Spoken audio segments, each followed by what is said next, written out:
On this, the first Sunday in a whole new year, an especially warm welcome to worship in the Unitarian Universalist Church of Charlotte. Welcome to those who are joining us by way of our Bernstein room downstairs, and welcome to those of you joining us by way of our live stream broadcast. Anyone here have any dreams?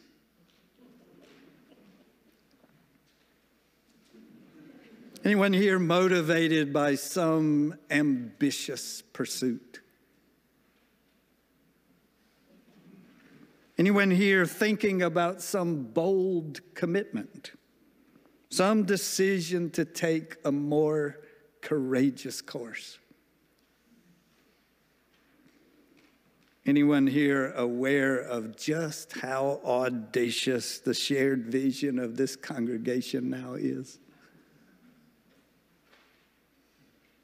It's easy, especially in times so bewildering, to play it safe, to hold off, hold back, to become cynical, dispirited, to suspend our dreams for some more opportune time. Across the decades comes Langston Hughes' questioning. What happens to a dream deferred? What happens to a dream deferred? In the struggle between fear and freedom, what happens to a dream deferred?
We light this chalice to honor our gathering as individuals and as a community, seeking spiritual sustenance to guide us in our soaring and in our stillness.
This is the this is the story of Daedalus and Icarus, as told by Publius Ovidius Naso, sometimes known as Ovid.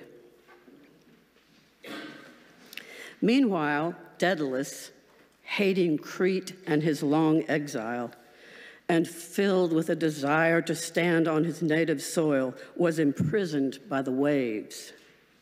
"He may thwart our escape by land or sea," he said, "but the sky is surely open to us. We will go that way. Minos rules everything, but he does not rule the heavens."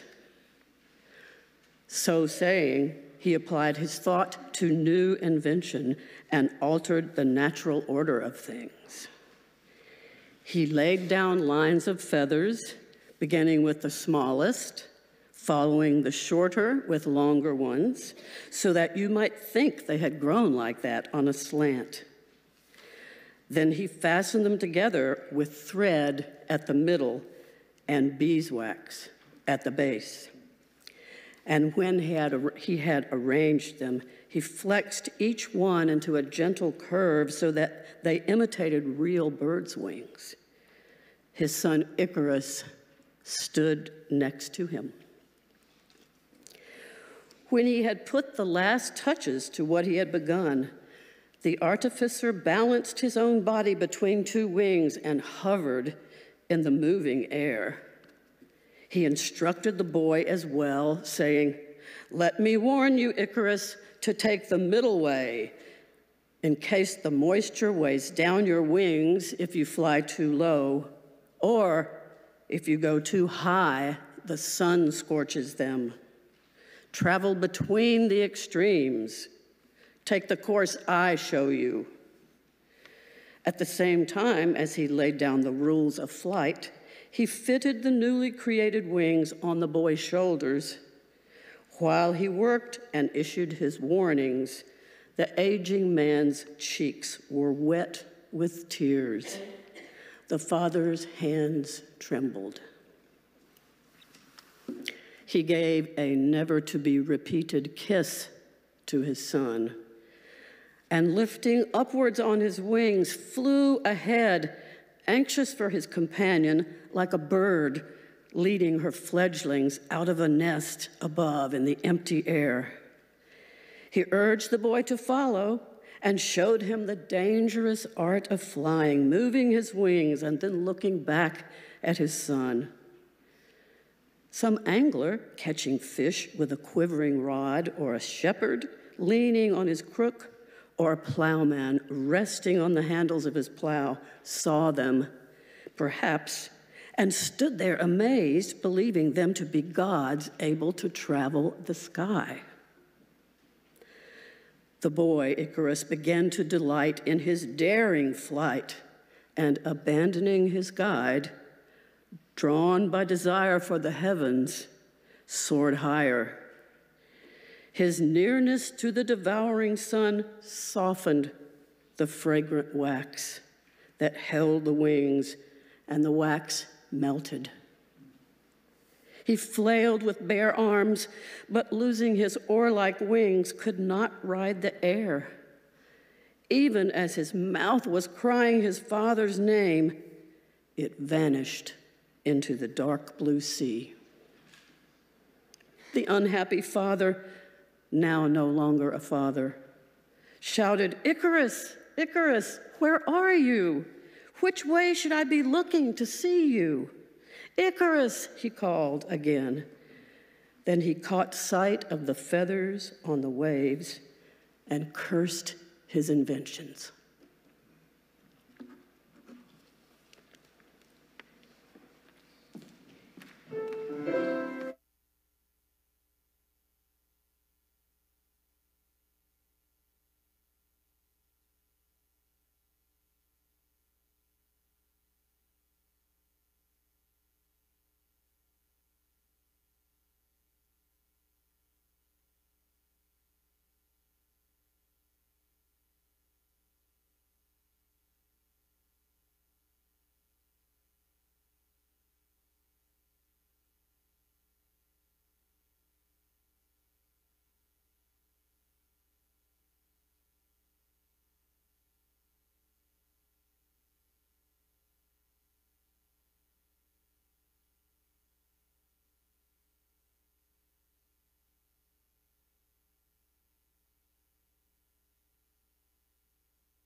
Our second reading is by Frances Ellen Watkins Harper. I do not promise you fair sailing and unclouded skies.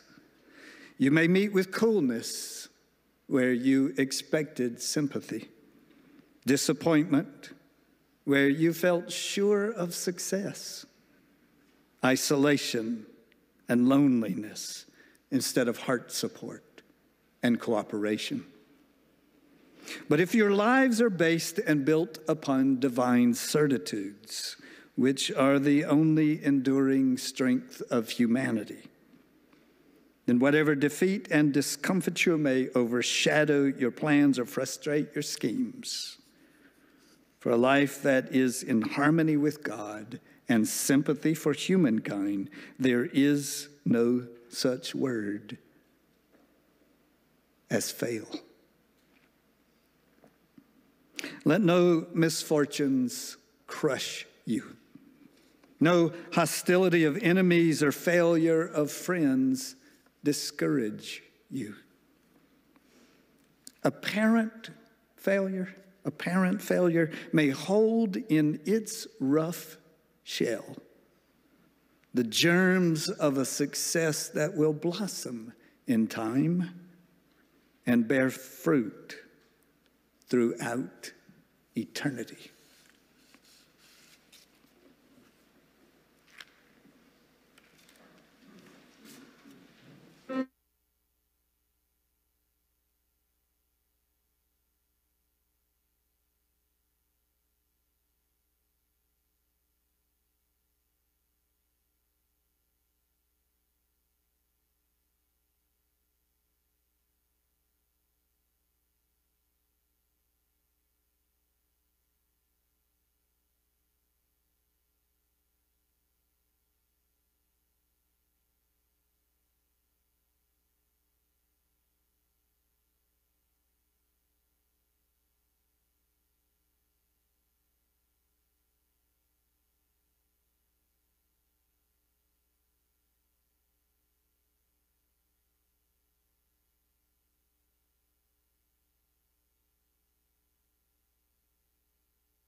On a mid-April 1452 day in the Tuscan hills, a son was born to a 15-year-old orphan girl who had been seduced by a wealthy lawyer.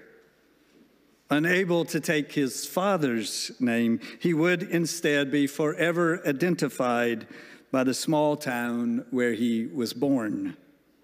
Thus, he became Leonardo da Vinci. A few years ago, on an utterly miserable October day, chilly, blustery, sheets of rain falling relentlessly, the three members of our family were the only passengers on a bus making its way from Empoli up into the hills to the picturesque village of Vinci. Not long after we arrived, strong gales parted the ominous, roiling sky, and the valley below opened into a stunning scene of shimmering light filtered through the clouds. We viewed this scene from the high perch of the Conte Guidi Castle Terrace, an imposing structure begun in the 12th century that now houses the Leonardo da Vinci Museum. From this lofty local precipice, one can more easily imagine that Renaissance genius carefully, enviously observing birds in flight, writing and illustrating his Codex of the Birds, and creating multiple mock-ups of his famous flying machines, models of which hung in the gallery just inside the castle tower behind us. How, he wondered, how is it that birds are able to fly? And how might technology enable us to join them? Those same aspirations to fly like the birds appear across time and cultures. The prodigious Persian poem Shahnameh includes the tale of the mythological Shah Kaykavis from a millennia and a half before the Common Era. According to the long epic, Kaykavis had a flying craft consisting of a throne with attached poles to which specially trained eagles were tethered. Atop his wood and gold flying throne, he flew all the way to China. Children's book author Virginia Hamilton crafted a magnificent book from a slave narrative of Lucretia Hayward from St. Helena Island, South Carolina, that begins, "They say the people could fly." Say that long ago in Africa, some of the people knew magic.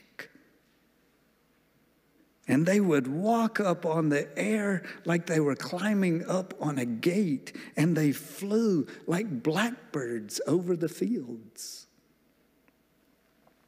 Similarly, fantastic tales were told among the Incas in ancient Peru, of particular figures in Azerbaijan and Java, of the Emperor Shun in China, who used 2 oversized hats to fly, and even an imaginative tale of Alexander the Great, harnessing hungry griffins to poles attached to his throne, enabling him to fly. Imaginative depictions of humans flying like birds have taken the more recent forms of superheroes and superheroines, of those under the spell of one Lord Voldemort, or for those of a considerably earlier generation in the exploits of a certain flying None. Perhaps no such tale has captured the Western imagination quite like that of Daedalus and Icarus. Imprisoned on Crete, barred from a land or sea escape, Daedalus crafts those utterly remarkable wings, a pair for himself and a pair for his son Icarus, confirming that they did indeed enable him to hover in the air. He fitted his son while instructing him on a safe flight path along the middle way. So many artists have captured those intimate moments. The inventive father tenderly attaching the beautiful wings on his son so that they might at long last fly free. They are, as the story is itself poignant, so humanizing. But of course, this tale soon takes a tragic twist. Humans attempting to fly like the birds, then one plunges to his death, leaving the other bereft in inconsolable grief. This scene shows up in many artistic images as well. The boy a-tumble, flailing, falling, a disastrous catastrophe in the making. Often head over heels, Icarus is in these images so clearly on his way to his watery grave. Is it a classic Greek cautionary tale, one warning against human hubris? Is it a reminder that we'd best know and keep our place in the order of things? Is it a warning intended to dissuade any others who might share that same foolish aspiration to fly? I recently reconnected with poet Jack Gilbert's delightful twist, a reading that calls out the obvious, though often overlooked, and reframes the meaning. Gilbert begins his poem entitled Failing and Flying with the statement, "Everyone forgets that Icarus also flew." Everyone forgets that Icarus also flew, challenging us to rethink judgments, declaring something, anything, a failure. Gilbert ends with an affirmation. I believe Icarus was not failing as he flew, but just coming to the end of his triumph. I love that take, that reframing, that redeeming of this tale. I believe Icarus was not failing as he fell, but just coming to the end of his triumph. Henry David Thoreau's first published book was not Walden. It was entitled A Week on the Concord and Merrimack Rivers. It had such poor sales that the publisher had to return more than 700 of the initial 1,000 copies that were printed to Thoreau. With unmistakable discouragement, Thoreau famously informed his journal, I now have a library of nearly 900 volumes. Over 700 of which I wrote myself. He was a failure, likely convinced he'd make no lasting literary contribution. Whatever made Thoreau think he could fly? He missed over 12,000 shots in his career. In fact, in the history of professional basketball, only 5 men have ever missed more. He lost over 300 games. By his own account, on 26 different occasions, he took a shot that would win the game and missed. Whatever made Michael Jordan think he could fly? Her book was rejected 12 times. One editor did so with breathtaking condescension, urging her to visit a bookstore or Amazon for hints, to consult the writer's handbook, to consider joining a writing group where she could get helpful critique. Whatever made J.K. Rowling think she could fly? The powerful abolitionist, suffragist speaker and author Frances Ellen Watkins Harper, the child of free African-American parents and a frequenter of both African Methodist Episcopal and Unitarian churches, understood just how hard it is to fly. So she said in her 1875 address, "I do not promise you fair sailing and unclouded skies," but she refused to allow unfavorable conditions for flying to ground her hopes. Apparent failure, she asserted, may hold in its rough shell the germs of a success that will blossom in time and bear fruit throughout eternity. Apparent failure. Anyone here know anything about that? Failed relationships, failed careers,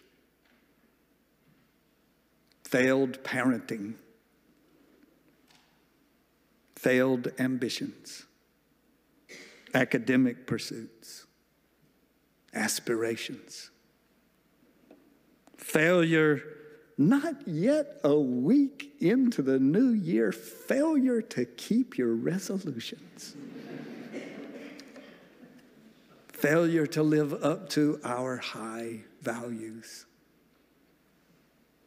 Not so fast, declares Frances Ellen Watkins Harper. Not so fast, echoes Thoreau and Jordan and Rowling. Not so fast with that judgment, invites Jack Gilbert. Some fail before flying. Some fly before falling. There are so many beautiful images of Daedalus and Icarus preparing, and so many tragic images of Icarus plunging to his death. You know what's hard to find? Depictions of Icarus flying. Where are the images of a young boy and his dad who are flying like birds through the air? Because before he was failing, he was flying.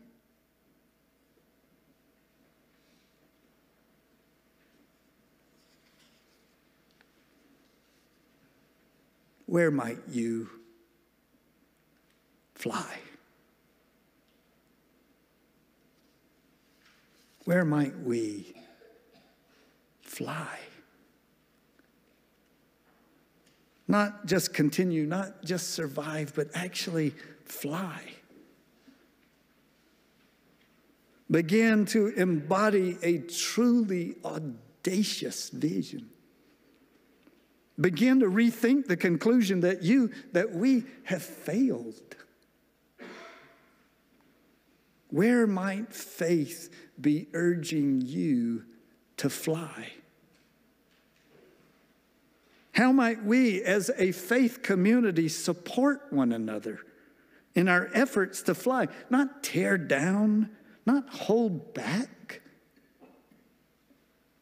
but encourage, affirm. Life isn't judged on the basis of standardized testing. In fact, not much, if anything, in life. Right, Justin? Current trends to the contrary.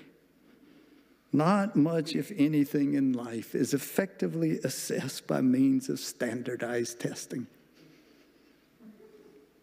So often creeping in a petty pace from day to day, it sure doesn't feel like we're flying. And it sure can feel too often like we're actually failing.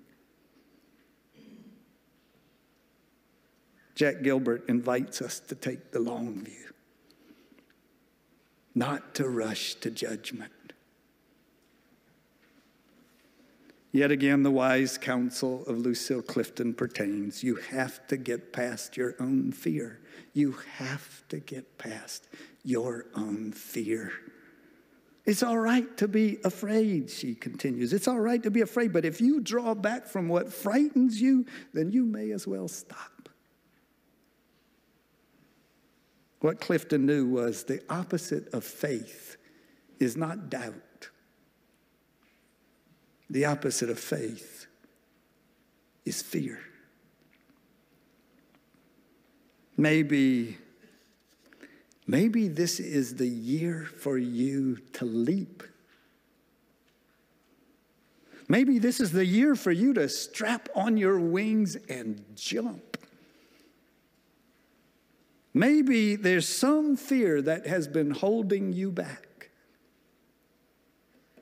Maybe it's time to try again, to risk again, to give up being cautious, defensive, combative, or protective, and take a real run at some dream. You know what? In the end, we all fall. The mortality rate remains exactly the same as it was in the new year that Ovid was penning this ancient myth. No one gets out alive. We all fall. So, along the way, before falling, why not fly?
Before I start, I want to call your attention to this painting behind me. I own it.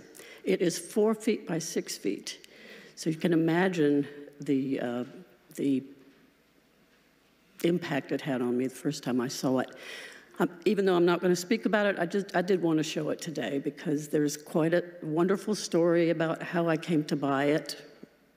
And someone sitting right in front of me was a big part of that. It was on the trip.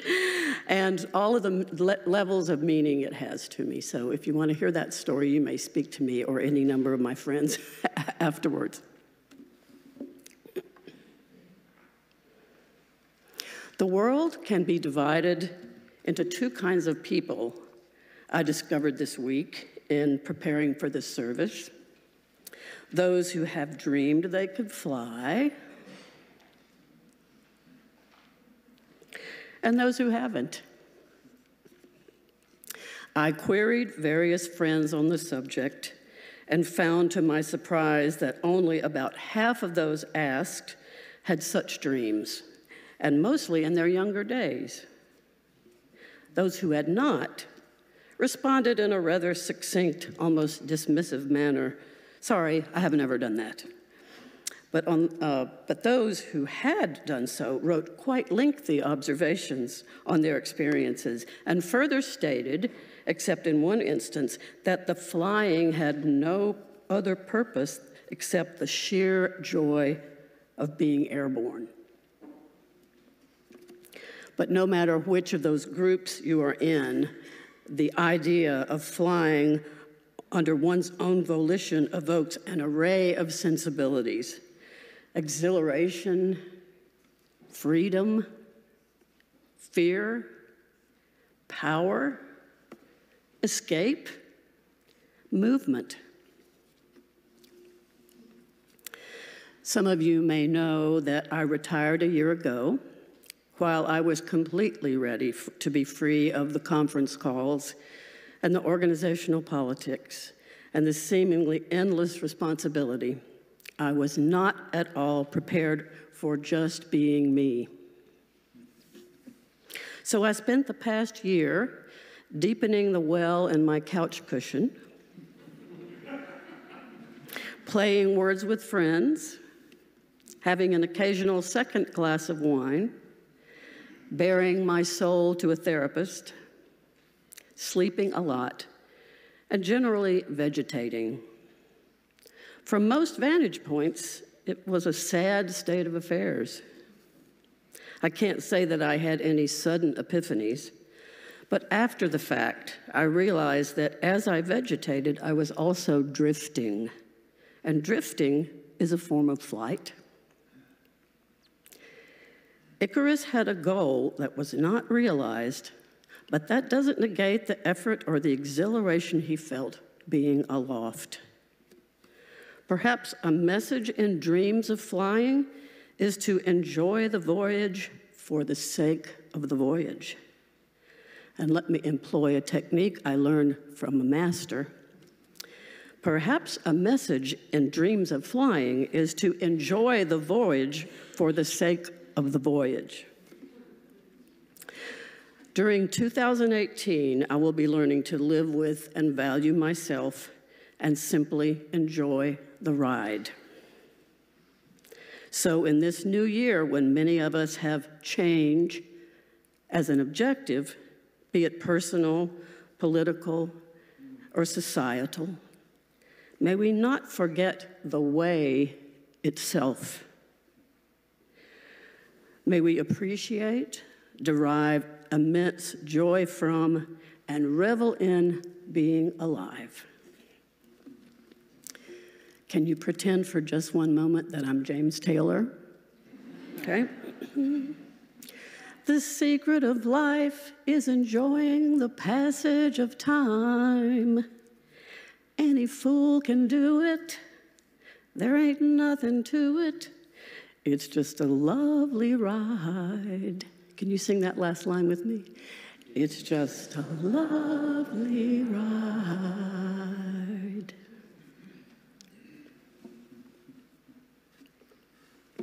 So welcome to today's service. And greetings to members and guests alike.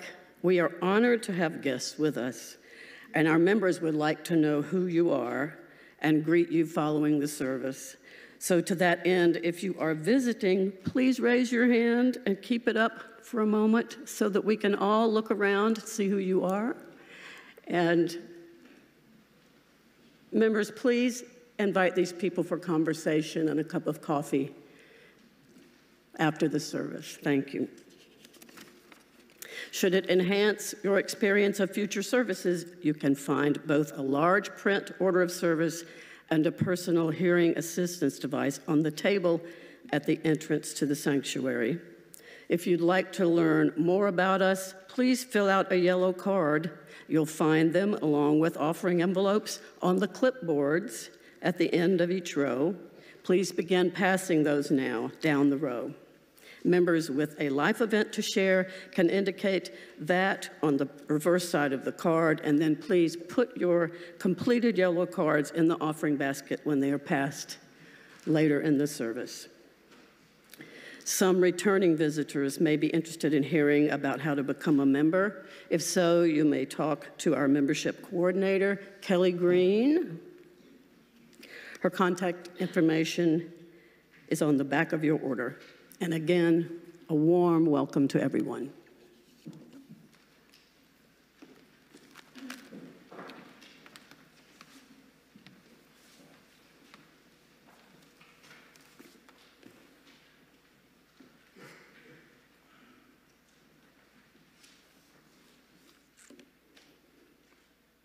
Again, welcome to visitors. There's a session for you following the service. It's called Getting to Know Us. It's a conversation with a longtime member of our congregation downstairs in our conference room. By all means, today especially, step across and get some of our coffee or tea, and then join downstairs in our conference room for Getting to Know Us. There's information in your order about our participation again this year in the city's Martin Luther King Parade, both about preparation for the parade and about participating in the parade itself. I hope you will take advantage of that opportunity. Members by now have received information about a remarkable series of services this month. I want to call your attention especially to next week. You don't want to miss the opportunity that will be ours to hear from two of the shimmering lights in the world of activism these days. Marcus Bass and Bree Newsom will be here with us. Both of them are in national demand as speakers, traveling all over the country. Marcus on the staff of Democracy NC, a long career already, even as a young man in activism.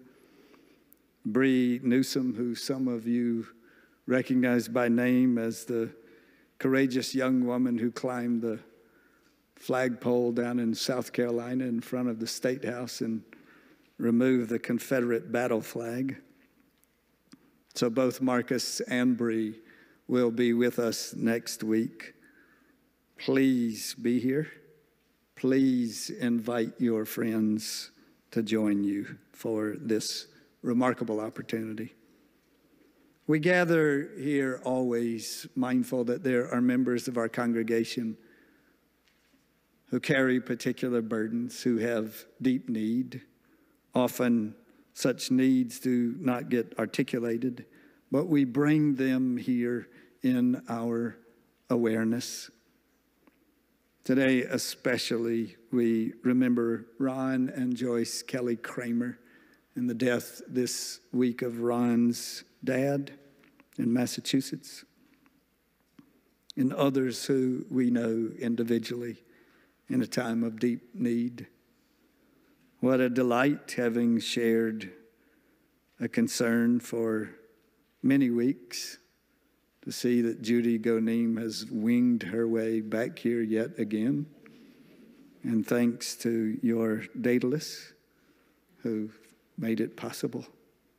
Great to have you back. Nice to see all of you here. to be a congregation that cares.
As we pause now for our meditation and aspiration, I invite you to participate. There's a line for you to respond. I believe I can fly. I invite us now into a time of meditation.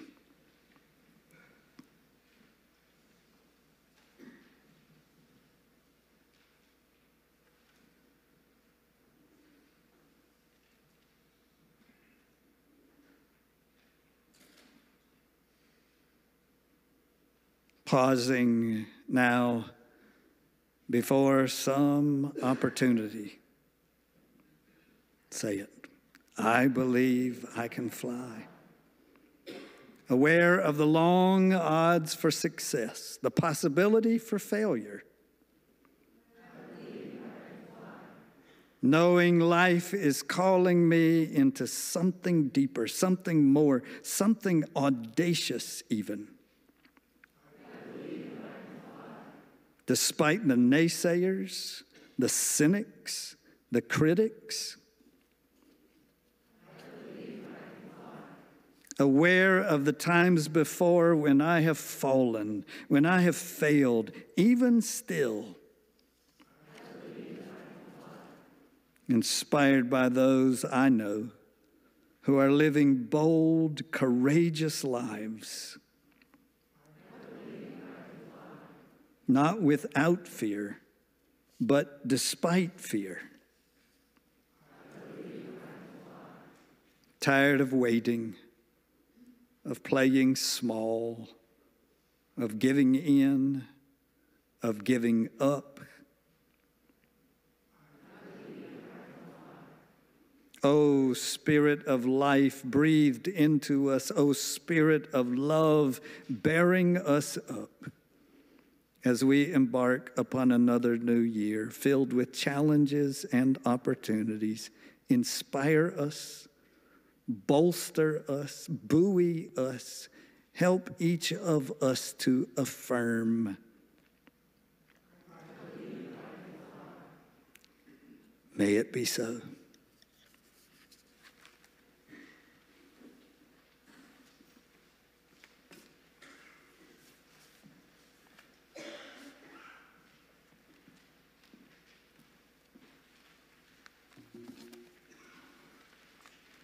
We give to remind ourselves how much we have to offer. We give to remember that we are part of something bigger than ourselves. We give because we believe in this sacred space. We give with the knowledge that together we have enough. May we receive the offering.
Please join me in an affirmation of faith, rising in body and/or spirit.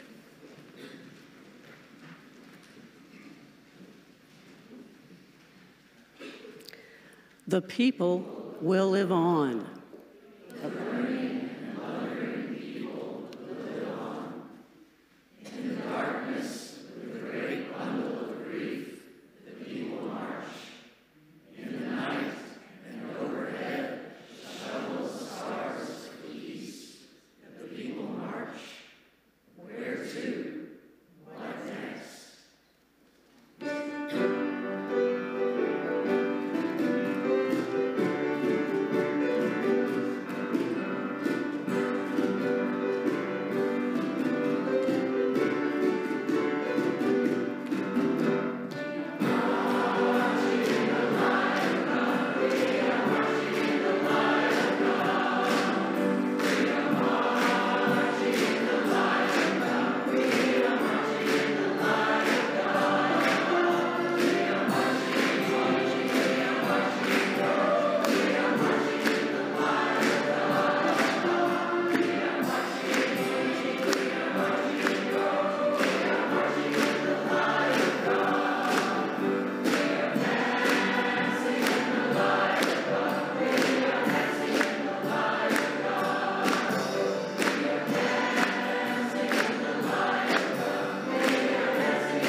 Good afternoon.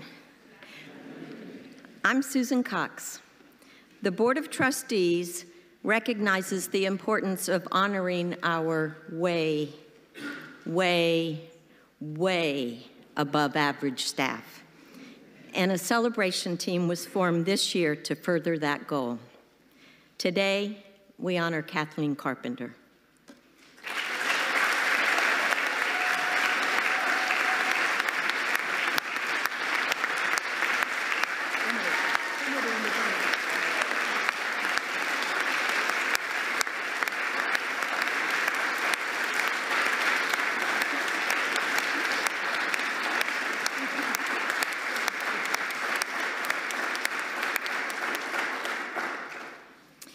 As most of you know, Kathleen is the director of our Children and Youth Religious Education Program for 25 years of leading creative, cutting-edge programming for our children and youth.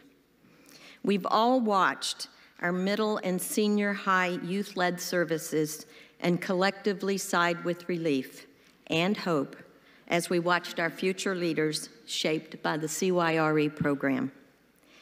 Kathleen has also taken a national leadership role, sharing her professional expertise and knowledge with colleagues across the country. This morning, Emily Green-Katz will share her unique perspectives about Kathleen.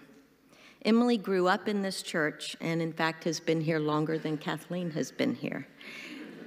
She returned after college, and now her two young children are the beneficiaries of our CYRE program. I'm glad I don't have to look at you this time. Just thinking. Good morning. I cannot accurately describe the first time that I met Kathleen. It was 26 years ago, and I was 10. I can, however, say with absolute certainty that that was the first moment that she began helping to shape me as a person, a role that she continues to play to this day. She truly models and lives our UU principles. For 26 years, I've been watching Kathleen as a person, a mother, a worker, a comedian, a teacher, a leader, a mentor, a dancer, and an advocate. In all that time spent observing, there was never a moment that I didn't want to grow up to be Kathleen Carpenter. I've made some pretty significant mistakes along the way, and she was there helping me face the consequences, modeling excellent personhood, and helping me grow from the experiences. Even while she was granting me maybe less than deserved second chances, and third and fourth and fifth, let's be honest, she never once made me feel less worthy. She never locked me in a box, always giving me respect and the room to grow and to be changed by my experiences. Now, I am one of the 3s and 4s RE teachers, hopefully completing that cycle of influence. Over the years, my family has clocked countless years teaching RE of all levels. Sure, we like kids and enjoy teaching, but if you think that's not in large part due to Kathleen and her leadership, then you haven't spent enough time with her. She's also very persuasive. It's easy to hero worship someone when you are young, but now as a mother of young children, and with the inevitable humanization of the grown-ups upon joining their ranks, she has lost no luster. Her pedestal still stands tall. When I hear my constant internal mantra of, "This is not an emergency," it is in her voice. This is my personal experience with Kathleen, but the thing is, I don't think that I am unique. I think this is just how Kathleen makes people feel. When you recognize that someone has made a lasting impression, it is usually looking back from the long view of time, and that person is often gone. They leave behind an imprint on your life and on your heart. But when that impact is sustained, it becomes a living imprint. And imprint after imprint after imprint, it becomes a brand, a seal upon your heart. If you're interested in a WWKCD bracelet, find me. I'm working on the prototype now. Like all of you, I'm sure, I cannot fathom a UUCC without Kathleen Carpenter. Granted, the quality of rhythmic clapping amongst the staff would be vastly improved. But who needs clapping when you're such a graceful dancer? Jokes aside, that's an awfully big brand to fill.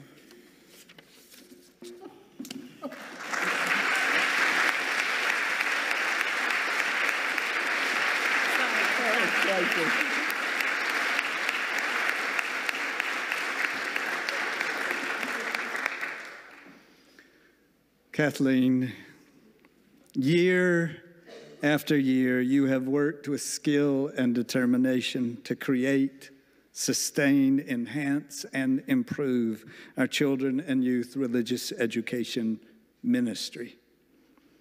In your role as our director, you have helped make this program one of the essential, important parts of who we are as a congregation. In your role as a conscientious member of our professional staff, you have helped make us a better professional staff. You have been and you are a beloved and trusted colleague. In your role in your professional organization, you have helped make us a better liberating religion and have become a recognized leader of religious education throughout Unitarian Universalism. All of these programmatic, institutional, professional, denominational roles have defined your days and many nights as well. In them, you have made a difference.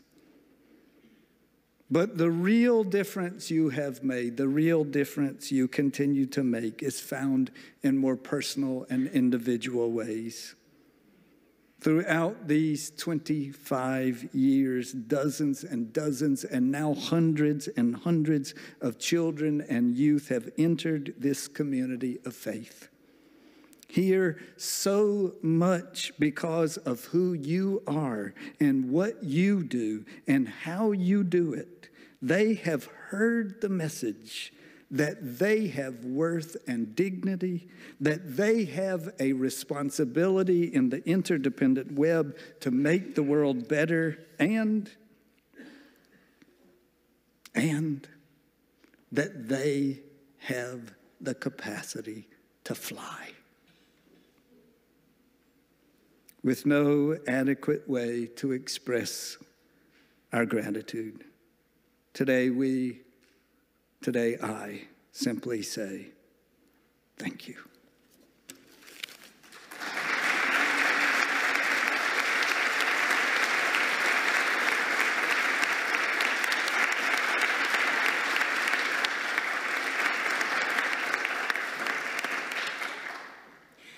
I feel like Sally Field when she was finally got the Academy Award. They like me. They really like me. I really appreciate the opportunity to say thank you to this congregation. This has been such an amazing 25-year ride. If you heard me over during the reception, you heard me say that I took this job because it was originally part-time, and I had 3 little kids, and I could be home with them. It was very flexible. I assumed I'd be in it for like 2 or 3 years, then I'd be done and go back to urban planning, which is what I was trained in. And the weirdest thing happened. I found out that, doggone it, I liked religious education. Who knew? So it has worked out so beautifully. I love this church. I love the people of this church. As I said before, I talk to colleagues and they tell me all the problems they have with all the people in their congregations, and I think, I am so lucky year after year. I'm totally not sucking up or anything. This congregation is amazing. We have conflict and we grow with it. We don't fall apart. It is an amazing congregation. So pat yourselves on the back for that. You are a pleasure to serve. I love your children. I love the parents. I love all of you. Thank you.